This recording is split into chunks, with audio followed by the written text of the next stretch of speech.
సోమవారం చిక్కుడుకాయ టమాటా, మంగళవారం మామిడికాయ పప్పు, బుధవారం బెండకాయ టమాటా, బేస్తారం బీరకాయ టమాటా, శుక్రవారం సొరకాయ, శనివారం శామగడ్డ వండుకున్నా నడుస్తుంది కానీ ఆదివారం వచ్చిందంటే మాత్రం పక్కా చికెనో మటనో ఉండాల్సిందేనబ్బా, లేకుంటే పానం నిమ్మలం అనిపించది. సరే అని చెప్ప దుఃఖనాల కాడికి పోతే ఇగో గిట్లుంది కథ.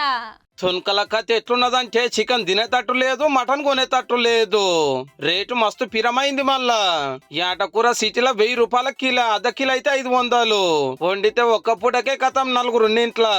చెల్ గంత రేటా అని కోడి కూర కోతే అది కూడా కొండెక్కి కూస్తున్నది. మళ్ళా వారం రోజుల్లో 50 రూపాయలు పెరిగిపోయింది. వారం క్రితం 210 రూపాయలు ఉండే, 220 ఉండే, ఇప్పుడు 260 రూపాయలు అయిపోయింది. 50 రూపీస్ ప్లస్ పెరిగింది. ఇప్పుడు అప్పుడు 200 ఉండే, 180 ఉండే, ఇప్పుడు 250, 260, 270 కూడా నడుస్తుంది ప్రజెంట్. ఇప్పుడు దాంతో పాటు ఎక్స్పోర్ట్ రేట్ 2 మచ్ పెరిగింది. దానివల్ల సేల్స్ చాలా తక్కువ ఉన్నాయి. ఇక బొక్కలేని చికెన్ ముక్కకైతే కేజీ 400 పలుకుతున్నది.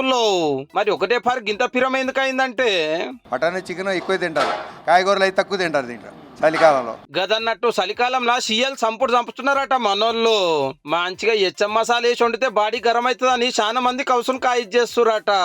దూరం పోయే తిప్పలే లేకుండా గల్లీకి 2 చికెన్ సెంటర్లు పుట్టే కాకుంటే తక్కువ కొంట పోతురట రేట్లు ఏ వాటికే. కస్టమర్స్ వస్తున్నారు కానీ క్వాంటిటీ తక్కువ తీసుకుంటారు అంతే.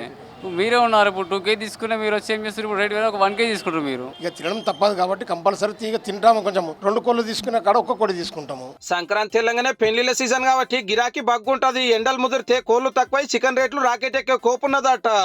గా టైంలో నిరుడు 300 దాటింది. ఫిబ్రవరి మార్చిలో ఇంకా రేట్లు ఇలా పెరుగుతూనే ఉంటాయి. అది ఫామ్ రేట్, అది మనం చెప్పలేం దానికి. ఈ చలికాలంలో 1 వీక్లో 50 రూపాయలు పెరిగింది. ఇంకా పెరుగుతూనే ఉంటుంది, తక్కువ కాదు, ఇంకా ఎక్కువనే అవుతుంది. చికెన్ ఇట్లా మటన్ అట్లా.